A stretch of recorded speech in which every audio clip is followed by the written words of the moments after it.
Da quello che so, il procedimento istruttorio davanti alla Corte dei Conti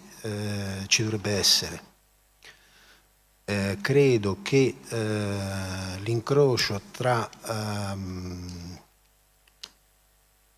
indagini istruttorie della Procura regionale della Corte dei Conti e il procedimento penale che è in atto impongano un'attesa dell'esito del procedimento penale, perché i fatti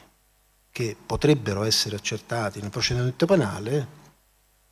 fanno premio su tutto il resto. È Francesco Spaziano, nuovo segretario comunale di Cadoneghe, a confermare durante il Consiglio l'esistenza di un'indagine della Corte dei Conti dopo la domanda di Enrico Scacco, candidato sindaco e consigliere comunale di minoranza. Un'indagine che, precisa il sindaco Marco Schiesaro, non è nei confronti del comune, bensì dei dipendenti a processo ed è quindi legata a doppio filo al fascicolo aperto dalla Procura di Padova. Il caso è noto: 58.000 le multe in poco meno di 2 mesi scattate a Cadoneghe nell'estate 2023 dai 2 velox posti lungo la strada 307 del Santo, che hanno portato all'iscrizione nel registro degli indagati dell'ex comandante dei vigili, mancato in questi mesi, e di un agente della polizia locale, accusati di falso in atto pubblico. In attesa dell'esito dell'indagine, il Consiglio Comunale di Cadoneghe ha intanto approvato una nuova delibera che riconosce ulteriori 21.000 euro a bilancio